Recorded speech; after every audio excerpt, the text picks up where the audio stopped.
na Yanga zinatakiwa zicheze kuanzia saa 10 na kwenda juu, kwa maana sio bodi ya ligi ile, ni TV rights. Yeye ndo ameomba iwe hivyo kwa sababu ya kibiashara ambayo yeye mwenyewe anajua. Kwa kama si yeye, hata Simba Yanga pia tungekuwa tunaona saa 8. Ushaona? Yeah. Kwa hiyo wao wamekaa, kwa maana Simba, Mbeya City, bodi ya ligi pamoja na Azam, wao ndio wamekaa na wamekubaliana. Kwa hiyo katika kukubaliana, Simba ni timu ya wananchi, kwa maana raia, sio timu ya mtu mmoja. Kwa hiyo lazima taarifa ile itoke, waje wapewe watu. Nani uko ugenini? Ugenini upo Simba. Kwa Simba anaamua ugenini, sio kuamua, ni kikao cha makubaliano kati ya Simba, Mbeya City, bodi ya ligi na Azam TV rights. Ni wao wenyewe wamekubaliana. Kwa maana sio kwamba Simba kaamua sisi tutacheza mdoa, ni makubaliano. Kwani taarifa ya msemaji kasemaje? Wameomba kwa sababu gani? Wao wana game inayofuata. Maandalizi. Hapo pia kuna CRDB Federation Cup ambao hatujagusa ratiba yake. Kwa hiyo Simba wameomba ratiba ibadilishwe kulingana na ubinafsi wao na matatizo yao ya ndani, kwamba tuna ratiba ngumu, lazima hii mechi tuitwist tucheze saa 8. Ukisema lazima unaondoa kuomba. Sio lazima, wameomba na wamekubaliwa, walikuwa nao nafasi pia kukataliwa. Yaani ukiomba sio lazima. Ukiomba sio lazima. Yaani mimi nimekuomba utaniambiaje nimelazimisha kwa matakwa yangu? Hapana. Lakini wameomba. Yaani mfano, subiri nikupe mfano mzuri. Subiri nikupe mfano mzuri. Hapa situpo ofisini. Wewe ndio boss wa kipindi. Kuna mechi ya saa 10 alfajiri kati ya Argentina ambao wanacheza leo dhidi ya Algeria, si ndio? Mimi nikakuomba, bwana, nitachelewa kazini kwa sababu nitaiangalia mechi ya Argentina alfajiri, kwa maana nitashindwa kuja. Sasa wewe ukiniambia sawa, usijali, lakini hakisha muda fulani utakuja, sababu utaniambia si nimeomba. Sasa utaniambiaje mimi kwamba nimeamua nichelewe kuja kazini? Sijaamua. Kilichokufanya uombe si sababu zako binafsi. Na Simba na mimi siwezi nikaomba kitu kwa sababu ya mwingine. Kwa hiyo Simba na wao wameomba hiyo ratiba ni kwa sababu ya sababu zao binafsi. Umeelewa? Ndio. Na bodi ya ligi wakawakubalia. Sio bodi ya ligi tu, ni makubaliano ya pande 4. Bodi ya ligi, Mbeya City wao wenyewe pamoja na Azam TV, kwa maana watu wenye TV rights. Ni makubaliano ya wote. Walikuwa wanaweza kukataa. Kwani hata kafu muda tunaomba? Kafu kwa mfano kwenye kafu muda unaomba. Kanuni ambazo wameweka kwenye group stage kwamba ni muda wa kucheza ni upo kwenye mali ya kafu. Yaani unajua huku mwanzoni unaweza kaomba, okay. Lakini group stage na kuendelea, kwa mfano finali na hiyo muda wanapanga kafu wenyewe. Muda anapanga kafu. Muda anapanga kafu. Na hiyo ndio maana hata kwenye ligi yetu umeona msimu uliomalizika. Ndo kafu aliichukua mazima. Lakini huko nyuma alikuwa mtu unaomba. Nadhani ni msimu mwezi. Ulikuwa unaomba kwa sababu hata Simba si mara kadhaa alisema kwamba tumeomba mechi yetu ichezwe saa 10, lakini wamekataa, tumepelekwa saa 1. Kwa hiyo ameomba, na hata hii kuomba walikuwa na nafasi pia kukataliwa. Hata wewe pia kama una jambo lako unaweza ukaomba. Unajua kwa mujibu wa kanuni zetu za ligi kuu, muda wa mchezo wanapanga bodi ya ligi. Ndio. Ipo mikononi mwao. Na tunajua influence za hizi timu kwenye hichi chombo chetu. Mara kadhaa tumeona juzi tu hapa kililazimishwa chombo kizima kuwa kujiuzuru. Unaelewa?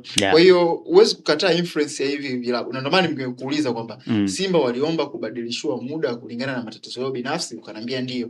Na mimi naelewa. Ulivyoniambia ndio tu nikajua kwamba bodi ya ligi Simba wakipeleka chochote bodi ya ligi, hasa kubadilishiwa ratiba au hata kugairishwa mechi, hawezi kukataliwa. Definitely ipo hiyo. Hasa ukisema hivyo unakosea. Na ni mara kadhaa hizo kesi, naweza nikupa mfano.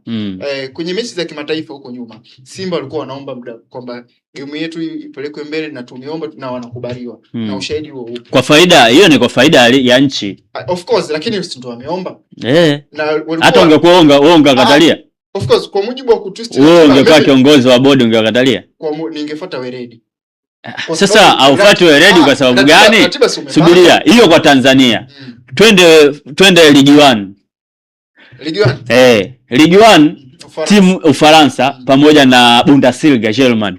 Timu yao ikiwa na mechi ya UEFA Champions League inapewa favorite. Ratiba inabadilishwa, timu inaenda kucheza hadi Ijumaa ili kuweza kujiandaa. Timu mechi zinarudishwa nyuma. Mchezo ugairishwe kama huku kwetu. Kwa sababu huku unaweza Simba wanaombaga wiki 2, wiki 3 kwa ajili ya kujiandaa na Champions League. Lakini umezungumza kila timu ina taratibu zake, kwa sababu inaposhinda Simba wanaongeza pointi kwa taifa, na sisi tulikuwa na pointi nyingi tunapeleka pia timu nyingi kafu.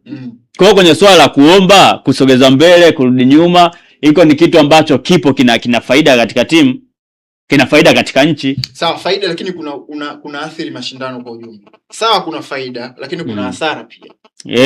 Hasara zake ni kuwa wewe ndo mtoto pendwa, unakuwa na influence kubwa kwenye bodi ya ligi, lakini pia unakuwa unaharibu mashindano. Hizo zote hasara. Hiyo sio kwa mmoja. Yaani wale ambao wanashiriki, kwa maana yeye pamoja na Yanga, Azam. Wewe ukiweza kwenda kuomba, sawa, wewe ukiweza kwenda kuomba bodi ya ligi kwamba mchezo wangu ugairishwe kwa sababu mimi nina matatizo. Cha kwanza, hasara yake wewe unakuwa unaidictate, yaani unakuwa na influence kubwa kuliko bodi ya ligi. Unachokitaka kitapitishwa, lakini pia unakuja kuathiri mashindano, lakini pia unakuja kutengeneza makundi kwenye ligi. Kuna sehemu na lingo unakosea. Sio nakosea. Kuna sehemu nakosea kwa sababu gani? Kwa sababu wewe umezungumza. Subiria. Simba, angalia. Simba sikia. Simba akiomba, Yanga akiomba. Alafu hapo unakuja unasema kwamba wewe utakuwa kadha. Wana haki pia ya kukataliwa. Sasa shida ni ya hizi timu au huyu ambaye anakubali? Ndio maana nasemaje, hizi timu zina influence kubwa. Unao uwezo kulikataa pia. Kulikuwa na saga hapa tunacheza tucheze. Nini kilitokea? Wakayumbishwa. Mechi kaja ikachezwa. Baada ya nini? Yaani baada ya tu kwenda kwenye mlengo wa pili. Yaani hizi timu kile chombo kikawa kimeshindikana, watu ikabidi wavuke reli waende upande wa. Yaani unakuwa sehemu moja. Shida sio timu, shida ni muamuzi. Kwa maana yuko chombo, kwa maana bodi ya ligi ndio yenye shida. Kwa sababu wao ndio wanao uwezo wa kukubali na kukataa. Sasa mimi nimeomba, wewe umekubali, mimi kosa langu nini? Simba kaomba mechi yake isogezwe mbele au isichezwe. Wewe mwenye mamlaka umekubali, kosa la Simba ni lipi? Kosa la Yanga ni lipi? Unajua shida ipo kwako wewe ambao unakubali na kukataa. Kuna kitu kinaitwa blackmail. Yes, blackmail, kwa maana mimi naweza nikakushika wewe sehemu, hata nikikuomba wewe huwezi kukataa. Ndio Simba na Yanga wazofanya bodi ya ligi. Yaani wamei-blackmail, kuna sehemu wameikamata.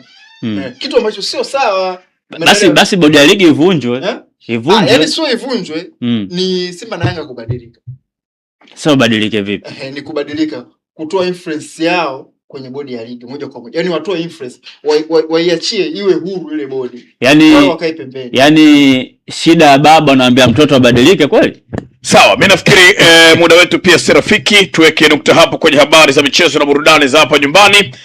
Twende break, tukirejea hapa ni habari za michezo na burudani kimataifa kubwa zaidi. Ufaransa anakipiga na Senegali.